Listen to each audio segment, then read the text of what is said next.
உலகத் தமிழ் மக்கள் உங்கள் அனைவருக்கும் எனது அன்பான வணக்கங்கள். என்ன நேயர்களே, இப்போது ராசி பலன்கள்லாம் பார்த்தோம்.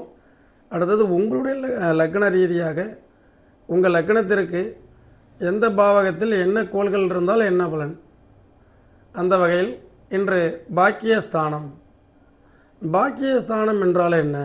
ஒரு மனிதனுக்கு 1, 5, 9 ரொம்ப முக்கியம். 9ங்க தான் ஃபார்ச்சூன், அதிர்ஷ்டம்.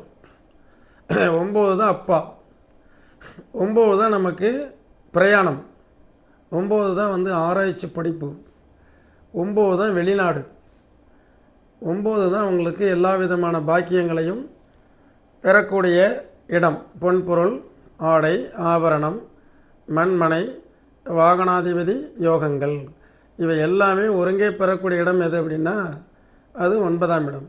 அந்த 9ஆம் பாவகத்தில் நல்ல கோள்கள் இருக்கோ இல்லையோ, தீய கோள்கள் இருக்கும் பொழுதும் அதனுடைய திசை நடக்கும் பொழுதும் நமக்கு வரக்கூடிய பாக்கியங்கள் தடையாகுது. அதனால தான் எனக்கு அதிர்ஷ்டம் இருக்கா இல்லையா, நான் அதிர்ஷ்டம் இல்லாதவன், நான் கஷ்டப்படுறேன் அப்படின்லாம் கொஞ்சம் புலம்புறாங்கல்ல, அதெல்லாம் இதுதான் காரணம். 9ஆம் பாவத்தில் எந்த கிரகமும் இல்லாட்டினாலும் பிரச்சனை இல்லை. இப்போ எனக்கெல்லாம் 9ஆம் பாவத்தில் எந்த கிரகமும் கிடையாது. நாம் உழைச்சிக்கிட்டே இருக்கோம். ஆனால் 9ஆம் பாவாதிபதி எங்கே இருக்கோ அதை வச்சு நம்ம பலன் பார்த்துட்டு இருக்கோம். ஆனால் 9இல் கிரகங்கள் இருக்கும்பொழுது தான் தேவையில்லாத சங்கடங்கள், பிரச்சனைகள் வர்றது, அந்த சேர்ந்த ஒன்றுக்கு மேற்பட்ட கிரகங்கள் இருந்தால் பிரச்சனைகள் வர்றதெல்லாம். இவங்க தான் என்ன செய்கிறாங்க, எனக்கு லக்கு இல்லாமல் அதிர்ஷ்டத்தின் மூலம் வருமானம் வருவதில்லை. நம்ம சும்மா இன்றைக்கி வீடியோ உங்களுக்கு லாட்டரி யோகம் அடிக்கப் போகுது, லாட்டரி இந்த ராசிக்காரர்களுக்கெல்லாம் சொல்கிறதுலாம் அந்த டிஆர்எஃப் பெருசாக கொண்டு வரதுக்காக சொல்கிறத ஒழிய உண்மை இல்லை. நம் ஜாதகத்தில் லக்குனால் வருமானம் ஈட்டக்கூடிய பிராப்தம் இருக்கா இல்லையா? அப்போது 9ஆம் பாவாதிபதி, 9ஆம் பாவகம், 9ஆம் பாவகத்தை பார்க்கக்கூடிய கோள்கள், நடக்கக்கூடிய திசைகள், இந்த 4 ஆப்ஷன்ஸில் லக்கு எடுக்கணும். இப்போ 9ஆம் இடம், நான் உதாரணத்துக்காக ஒரு லக்கணம் போட்டிருக்கேன், தனுசு லக்கணம். நீங்கள் அதே மாதிரி உங்கள் லக்கணத்தை எடுத்துங்க, அதிலேருந்து கிளாக் வைஸ் போங்க. புதுசாக வந்த வாடிக்கையாளர்கள், சந்தாதாரர்கள்லாம் சென்மி பிளேலிஸ்ட்னு என்னுடைய 9842208655 இதில் ஒரு தொடர்பு கொள்ளுங்க. உடனடியாக நான் பிளேலிஸ்ட் அனுப்புகிறேன், அது உங்களுக்கு பயனுள்ளதாக இருக்கும். இப்போ தனுசு லக்கணத்திற்கு 9 சூரியனுடைய வீடு. இந்த லக்கணம் குருவோட வீடு. இந்த லக்கணத்துக்கு மட்டும் நான் பலன் சொல்கிறேன் போட்டதுனால, நீங்கள் மற்றதுக்கெல்லாம் எப்படி பார்க்கணுன்னு சொல்கிறேன். இந்த லக்கணத்திற்கும் 9ஆம் இடத்துக்கும் நெருங்கிய தொடர்பு இருக்கணும். எப்படின்னா நட்பு கிரகங்கள், அப்போ ரெண்டுக்கும் ஒரு ஈக்குவலாக ஒத்து போகும். இந்த 9க்கு உண்டான கிரகம் நல்லா இருக்கணும். 9 கூடையவன் இங்கே யார்? சூரியன். இப்போ 9 கூடையவன் 9லேயே இருந்தால் ஒன்று அப்பா தீர்க்காயுசு, அதிர்ஷ்டத்தின் மூலம் வருமானம், பதவியில் உயர்வு, அந்த திசை நடக்கும் பொழுது சூரியன், இதுதான் பதவி உயர்வுலாம் கிடைக்கும். இல்லைன்னா பிறந்ததுலேருந்து பதவி உயர்வு கிடைக்காது, வயசு தான் ஏறிக்கிட்டே போகும் பிறந்ததுலேருந்து. அப்போ பதவி உயர்வு. அப்போ 9இல் சூரியன் ஆட்சி பெற்றிருக்கிறாரு. அப்போ வெளிநாட்டு யோகம், வெளிநாட்டு தொடர்பு, இதெல்லாம் நம்ம சொல்லலாம் இல்லையா? அப்பா வழியினால் நமக்கு அதிர்ஷ்டம், அப்பாவுடைய சொத்து, இதெல்லாம் பெறலாம் இல்லையா? அதே 9இல் சந்திரன் இருந்தால், 9இல் சந்திரன், இது தப்பு கிடையாது. உங்கள் லக்னத்திற்கு ராசி திரிகோணத்தில் இருக்குது, இது ஒரு நல்ல அமைப்பு. சந்திரன் 9இல் இருக்கும்பொழுது எல்லா அதிர்ஷ்டங்களையும் பெறுவார், சந்தோஷமாக வாழ்வார், அவங்க அப்பா கூட ஒரு நல்ல இணக்கமான சூழலில் இருப்பார். 9இல் சந்திரன், அம்மாவனால் பெனிஃபிட் உண்டு, அம்மாவனால் ஆதாயம், அம்மா பெயரில் பிஸ்னஸ் பண்ணி நம்ம ரன் பண்ணலாம். அடுத்தது செவ்வாய். பொதுவாக 9ஆம் இடத்துல இந்த லக்கணத்துக்கு 5 கூடையன் 9இல் பிள்ளைகள்னால் அதிர்ஷ்டம். அதே மாதிரி இவங்களுக்கு 9இல் செவ்வாய் இருக்கிறது நல்ல விஷயந்தான், இது கெடுதல் இல்லை. 9ங்கிறது நிலத்தினால் ஆதாயம், ரியல் எஸ்டேட் பிஸ்னஸ், சகோதரனால் அதிர்ஷ்டம் வர்றது, அதிர்ஷ்ட வாய்ப்புகள் சகோதரன் மூலமாக கிடைப்பது. இதே புதன் இருந்தால்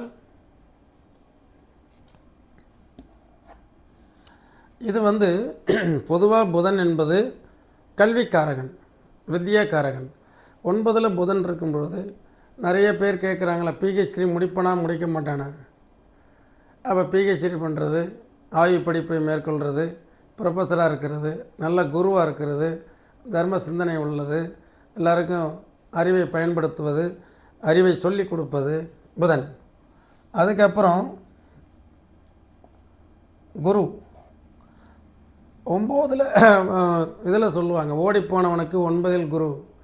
9ல் எப்போ குரு இருக்கோ தர்மவான், தர்ம சிந்தனையாளர், கோவில் கட்டி கும்பாபிஷேகம் செய்து வைப்பார், கோவிலுக்கு ஒரு ட்ரஸ்டியாக இருப்பார், நல்ல கோவில்களில் உயர் பதவிகளை அடைவார், நல்ல தகப்பனார் நல்ல தகப்பனார் அமைவாங்க. 9ல் குரு நல்ல ஒரு அதிர்ஷ்டக்காரர். என்ன வேணும்? அது இவருக்கு லக்னாதிபதியே 9. எல்லாமே அந்த அதிர்ஷ்டத்தின் மூலம் பெறுவதற்காக அதற்கென்று பிறந்தவராக இருக்கிறார். புரியுதுங்களா? அந்த குரு 9லிருந்து அவருடைய லக்னத்தையே பார்க்கும். அது ஒரு ப்ளஸ் பாயிண்ட். அது இவருக்கு வந்து லக்னாதிபதியே இந்த இடத்துல பார்க்கும். அப்போ 9ஆம் இடத்துல குரு இருக்கிறது நல்ல விசேஷம். ரைட். அடுத்தது 9ல் சுக்கிரன். இவருக்கு லாபாதிபதி 9ல் இப்படி எடுத்துக்கலாம். அப்பாவினால் அதிர்ஷ்டம், அப்பாவினால் சொத்துக்கள், அப்பாவினால் நல்ல முன்னேற்றம். நீங்களாம் பொதுவாக 9ல் சுக்கிரன் இருக்கிறத எடுத்துட்டிங்கன்னா உல்லாச பிரியர்கள், வெளிநாடு செல்லக்கூடியவர்கள், அடிக்கடி டூர் போகக்கூடியவர்கள், பிரயாணத்தில் ஈடுபாடு, லக்ஸூரியான வாழ்க்கை, நல்ல ஒரு கார், வீடு. பார்த்தீங்களா? அதே சுக்கிரனுக்கு அடுத்தது இங்கே சனி இருந்தால் இந்த இடம்தான் நிறைய விஷயங்கள் நமக்கு முன்னேற்றத்துக்கு தடை, ப்ரமோஷனுக்கு தடை. 9 வந்து ப்ரமோஷனுக்கு தடையாகிறது. அப்பாவுடைய ரிலேஷன்ஷிப் ஸ்பாயில் ஆகிறது, அப்பாவுடைய தொடர்பு சிறப்பாக இல்லை, அப்பாவுக்கு சிக்னஸ் அந்த சனி திசையில் நடந்ததுன்னா அதிர்ஷ்டத்தின் மூலம் வருமானம் வராது. அதிர்ஷ்டக்காரர் யாருன்னா அந்த குரு 9ல் இருந்தால், சுக்கிரன் கூட ஓரளவுக்கு அதிர்ஷ்டம்தான், திடீர்னு வரக்கூடிய சந்தோஷம். சனி 9ல் இருந்ததுன்னா லக்கு இல்லை, அது வந்து தடை கற்கள், முன்னேற்ற தடை. நான் பிஹெச்டி என்னோடய மென்டர் சரியில்லை சார், முடிக்கவே முடியல. இப்போ எனக்கு 9 வந்து பார்த்திங்கன்னா என் ஜாதகப்படி இதே லக்கணங்கிறதுனால சொல்கிறேன், 9 5ஆம் இடத்துல உச்சம் பெற்றிருக்கும் சூரியன்.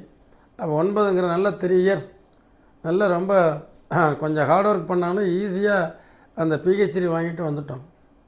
எனக்கு 9ல் எந்த கிரகமும் கிடையாது. ஆனால் 9 கூடையவன் யாரோட சேர்ந்துருக்கு? சூரியன் சனியோடு சேர்ந்து இருந்தது. இருந்தாலும் அந்த சூரியன் உச்சம் பெற்று இருக்கிறதுனால டாமினேட் பண்ணி நமக்கு சர்டிஃபிகேட் வாங்கிட்டு வந்துட்டோம். ஆக 9ல் சனி உள்ளவங்க அந்த திசா புத்தி நடந்ததுன்னா ரொம்ப கஷ்டம், சிரமம். சரிங்களா? அடுத்தது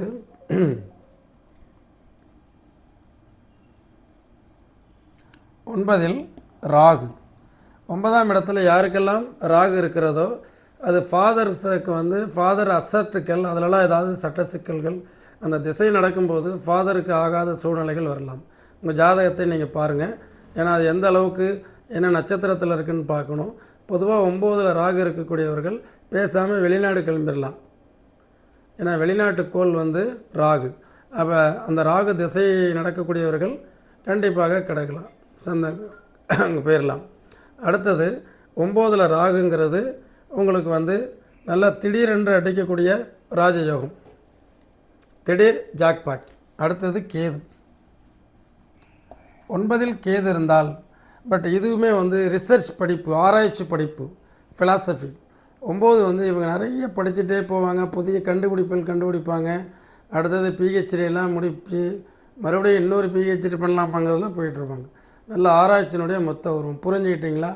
9ஆம் இடத்தில், 9ஆம் இடம் அப்பாவுடைய ஸ்தானம்.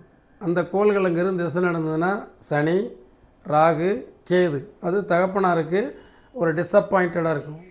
மற்ற கிரகங்கள் நன்றாக இருக்கும். புரியுதா உங்களுக்கு? அழகாக உங்களுக்கு கையை பிடிச்சி அழைச்சிட்டு போகிறேன், இதை புரிஞ்சுக்கோங்க. அடுத்தது இந்த 9ல் ஒன்றுக்கு மேற்பட்ட பல கிரகங்கள் இருந்தால் என்ன பண்ணும்? 9ல் ஒரு கோள் இருந்தால் எப்படி, பல கோள் இருந்தால் என்ன பண்ணும் அப்படிங்கிறத விரைவில் பார்ப்போம்.